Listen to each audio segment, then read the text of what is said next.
السلام علیکم ورحمۃ اللہ وبرکاتہ۔ محترم سامعین، میں سبین اشرف آپ کو یوٹیوب چینل پر خوش آمدید کہتی ہوں۔ جیسا کہ آپ جانتے ہیں، ایمان کی شاخیں عنوان میں آج ہم 5ویں شاخ کا ذکر کر رہے ہیں، جس کا عنوان ہے خیر و شر کی تقدیر پر ایمان۔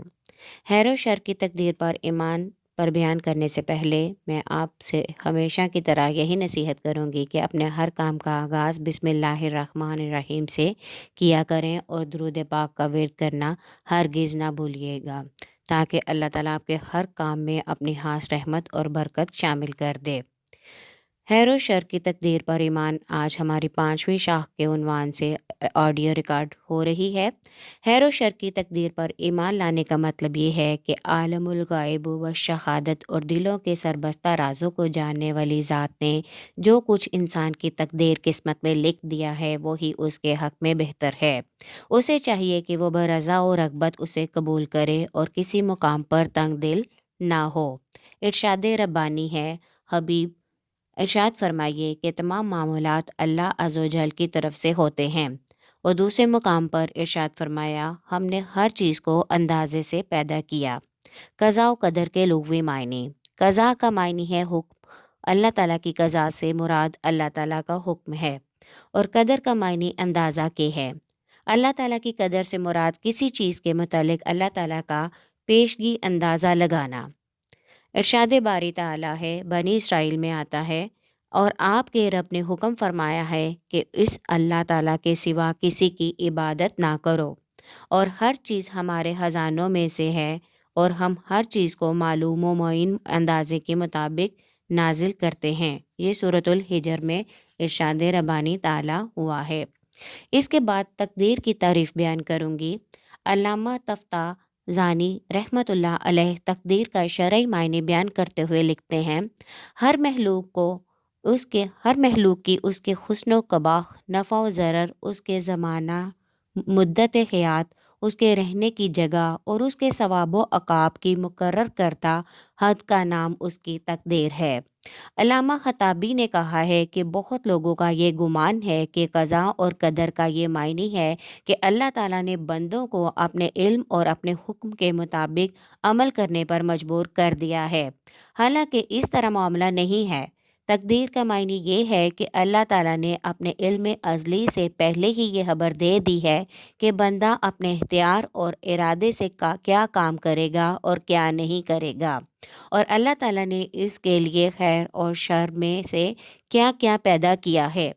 سورۃ القمر میں آتا ہے، اور انہوں نے جو کچھ کیا وہ سب نوشتوں میں موجود ہے، اور ہر چھوٹا اور بڑا کام لکھا ہوا ہے۔ ایک لطیف بات بیان کروں گی۔ اس آیت میں یہ نہیں فرمایا کہ جو کچھ نوشتوں میں موجود تھا انہوں نے وہی کیا، بلکہ جو کچھ انہوں نے کیا ہے وہ پہلے سے موجود تھا، اور ہر چھوٹا اور بڑا کام لوح محفوظ میں لکھا ہے۔ یعنی علم معلوم کے تابع ہے اور معلوم علم کے تابع نہیں ہے۔ تقدیر کے متعلق قرآن مجید کی آیات بیان کروں گی۔ سورہ طلاق میں ارشاد ربانی تعالیٰ ہے، بے شک اللہ تعالیٰ اپنا کام پورا کرنے والا ہے، تحقیق اللہ تعالیٰ نے ہر چیز کے لیے ایک اندازہ مقرر کیا ہے۔ سورہ واقعہ میں ارشاد ربانی ہے، ہم نے تمہارے درمیان موت کو مقدر فرمایا۔ سورۃ فاطر میں آتا ہے، اللہ کے علم سے ہی ہر مادہ حاملہ ہوتی ہے اور وضع حمل کرتی ہے، اور جس معمر شخص کو عمر دی جاتی ہے یا اس کی عمر کم کی جاتی ہے وہ سب لوح محفوظ میں ہے۔ ایک اور جگہ سورہ توبہ میں ارشاد ہے، آپ فرما دیجئے ہمیں وہی مصیبت پہنچتی ہے جو اللہ نے ہمارے لیے لکھ دی ہے، وہی ہمارا مالک ہے، اور ایمان والوں کو اللہ تعالیٰ پر ہی بھروسہ کرنا چاہیے۔ قرآن مجید اور انسانی کسب و اختیار۔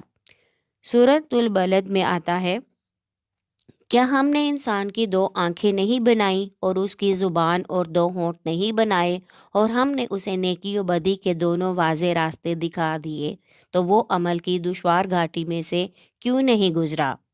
سورۃ النجم میں آتا ہے، انسان کو وہی اجر ملے گا جس کی وہ کوشش کرتا ہے، اور عن قریب اس کی کوشش دیکھی جائے گی، پھر اس کو پورا بدلہ دیا جائے گا۔ سورۃ الزلزال میں آتا ہے، تو جس نے ذرا برابر نیکی کی وہ اس کی جزا کو دیکھے گا، اور جس نے ذرا برابر برائی کی وہ اس کی سزا دیکھے گا۔ شریعت اسلامیہ میں تقدیر، خیر و شر پر ایمان گویا ایک طرح سے خدا کی ذات پر ایمان و ایقان ہے۔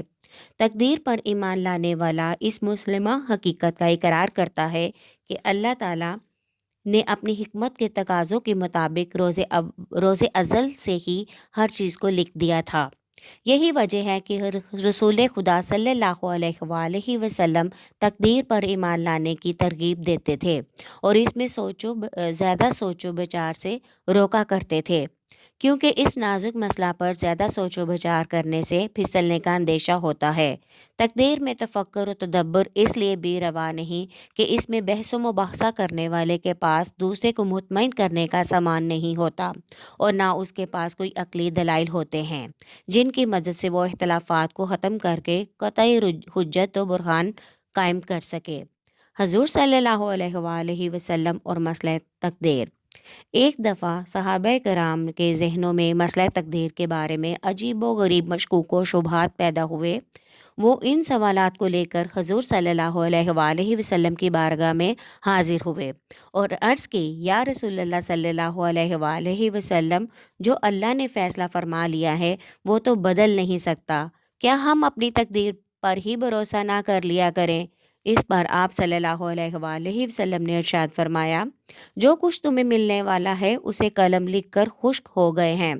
یعنی اللہ تعالیٰ نے انسان کو صرف مجبور محض نہیں بنایا بلکہ صلاحیت و اہلیت کا جوہر عطا فرمایا، عقل و حرد اور دانش و بینش سے نوازا ہے، اس کو صحیح کوشش کے ساتھ اپنے مقدر کو تلاش کرنے کی آزادی دی ہے اور اسے عمل کا اختیار دیا ہے۔ ہاتھ پر ہاتھ رکھ کر بیٹھنے کا حکم نہیں دیا کہ فارغ بیٹھا رہے اور تقدیر پر شکوے کیے جا۔ شاعر مشرق علامہ اقبال رحمۃ اللہ علیہ فرماتے ہیں، ابس ہے شکوہ تقدیر یزداں، تو خود تقدیر یزداں کیوں نہیں؟ اسی طرح ایک اور جگہ پر آپ نے ایک مسئلہ تقدیر بیان کیا ہے، وہ بیان کر رہی ہوں۔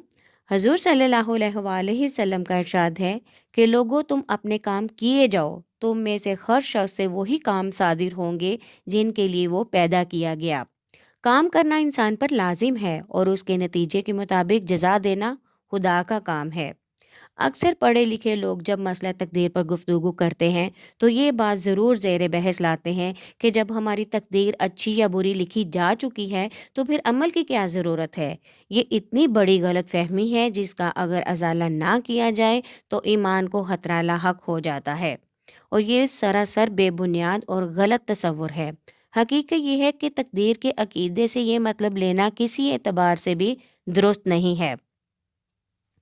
قضاء و قدر اور سعی و عمل میں باہم مطابقت ہے، اسی لیے اللہ تعالیٰ نے فرمایا، اور جو ہماری راہ میں کوشش کرتے ہیں ہم انہیں اپنا راستہ سمجھا دیتے ہیں۔ یہ سورۃ العنکبوت میں آیا ہے۔ ہم میں سے ہر شخص کی یہ عادت ہے کہ تقدیر شر کو اللہ کی ناراضگی کا سبب سمجھتا ہے۔ ہم غربت، افلاس، غم، دکھ، تکلیف، پریشانی وغیرہ کو اپنے لیے برا خیال کرتے ہیں۔ بعض لوگ تو جب ان حالات سے دوچار ہوتے ہیں تو وہ اللہ تعالیٰ کی ذات کے متعلق عجیب و غریب باتیں کرنا شروع کر دیتے ہیں۔ حدیث پاک میں ہے، نبی اکرم صلی اللہ علیہ وآلہ وسلم نے فرمایا، کچھ گناہ ایسے ہیں کہ نماز، روزہ، حج اور عمرہ ان کا کفارہ نہیں بنتے، بلکہ ان کا کفارہ وہ غم و آلام بنتے ہیں جو انسان کو روزی کی تلاش میں پیش آتے ہیں۔ ایک اہم نکتہ بیان کروں گی۔ اس بات کو جاننا انتہائی ضروری ہے کہ انسان کن امور میں مجبور سمجھا جاتا ہے اور کن معاملات میں بالکل آزاد ہے۔ اس سلسلے میں عرض یہ ہے کہ انسان امور سماویہ یا امور تکوینیہ میں مجبور ہے اور احکام شرعیہ میں مختار ہے۔ موت و حیات، صحت اور فرض، حوادث و مصائب، رزق کی تنگی اور دیگر سماوی و تکوینی امور میں انسان مجبور ہے۔ ایمان و کفر، نیک عمل اور بد عمل کرنے میں انسان خود مختار ہے اور انہی کے اعتبار سے انسان جزا و سزا کا مستحق ٹھہرتا ہے۔ پس جو چاہے ایمان لائے اور جو چاہے کفر کرے۔ یہ سورہ کہف کی آیت کا ترجمہ تھا۔ سورہ حامیم سجدہ میں ہے، جس نے نیک عمل کیا تو اپنے نفع کے لیے اور جس نے برا کام کیا تو اپنے ضرر کے لیے، اور آپ کا رب اپنے بندوں پر ظلم کرنے والا نہیں۔ عقیدہ تقدیر پر ایمان لانے کے فوائد۔ نمبر 1، اس کا فائدہ بیان کروں گی۔ عقیدہ تقدیر انسان کو مایوسی کے محیط سایوں سے نکال کر شاہراہ امید پر لا کر کھڑا کرتا ہے۔ فائدہ نمبر 2 اس کا یہ ہے، انسان کا اللہ کی ذات پر ایمان کامل کرتا ہے اور توکل علی اللہ کی غیر معمولی طاقت پیدا کرتا ہے۔ نمبر 3، پست ہمتی سے بچاتا ہے اور ہمت و حوصلہ پیدا کرتا ہے۔ نمبر 4، عقیدہ تقدیر انسان کو بیکار اور عبث بیٹھنے سے بچاتا ہے اور اسے جہد مسلسل پر مجبور کرتا ہے۔ نمبر 5، صبر و رضا کا پیکر عتم بناتا ہے اور خطرات و مشکلات سے بے نیاز کر دیتا ہے۔ امید ہے آپ کو اس عنوان پہ ہماری آڈیو پسند آئے گی، تو آپ ہمارے آڈیو کو لائک کریں، شیئر کریں اور کمنٹ میں اپنے خیالات کا اظہار کریں۔ خیر و شر کی تقدیر پر ایمان آج کا ہمارا عنوان تھا۔ چینل کو سبسکرائب کرنا ہرگز نہ بھولیے گا۔ شکریہ۔